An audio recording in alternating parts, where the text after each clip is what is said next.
South Carolina Republican Senator Tim Scott just made a shocking admission about a private moment that he had with President Donald Trump in the Oval Office.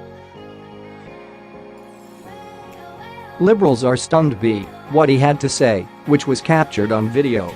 Even before President Donald Trump took office, liberals have gone out of their way to paint him as a racist and a bigot. Everyone from Democrats to the mainstream media has continually tried to portray our president as a closed-minded buffoon and as someone who isn't sensitive to the rocky history of race relations in our country.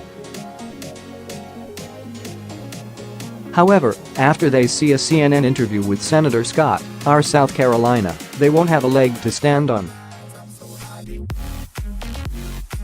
According to Daily Caller, during the interview with CNN host Alisyn Camerota, Scott shared the set with Congressman Trey Gowdy, our South Carolina, and relayed a very specific encounter that he had with President Donald Trump.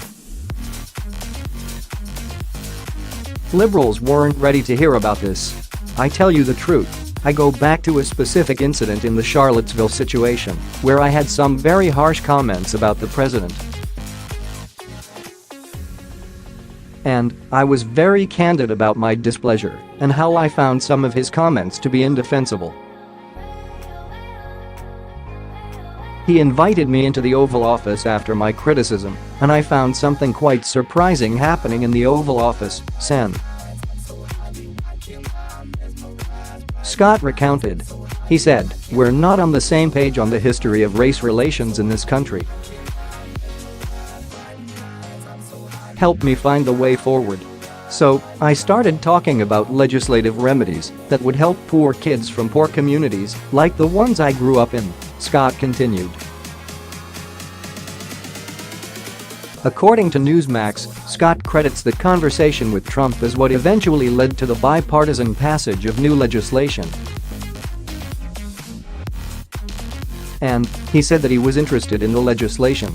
Long story short, he supported the legislation, and now, Cory Booker and myself, Chris Coons, and other Democrats, along with Republicans on the Finance Committee, got that bill passed into law, and every state is now looking at ways to create opportunities, Scott explained.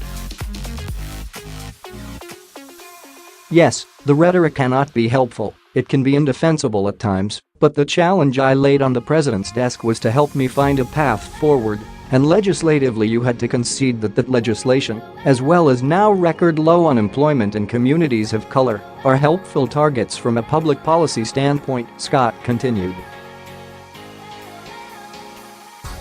But we still have to wrestle with the rhetoric that can sometimes be hurtful. Obviously caught off guard by Scott's candid and unexpected story about Trump, Camerota simply said, "I think that's a really valuable story." It's never easy for liberals to give Trump credit for being open-minded or even to admit that he isn't filled with contempt for people of color. Liberals will eventually have to come to terms with the fact that Donald Trump is probably one of the greatest presidents our country has ever had.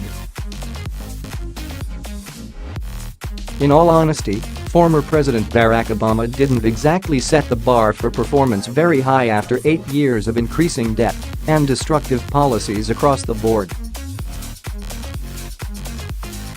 Despite his predecessor having been an absolute failure, Trump is proving himself to be a true leader for all Americans regardless of their ethnicity.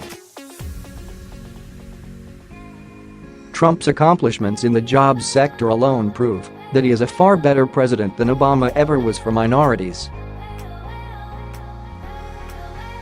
Still, these are things that liberals have trouble seeing because they aren't interested in Americans having a higher quality of life. The unfortunate truth is that the left really only thrives when people fail and when they become dependent on the government for sustenance. After decades of that kind of thinking, there are entire cities that have become criminal hotbeds where the majority of minorities live in sub-poverty conditions. I think Chicago is a great example to look at when criticizing liberals for the negative effects of their ideology. I applaud Senator Scott for taking the time to compliment our president for his quality of character and open-mindedness when it comes to bringing different views to the table.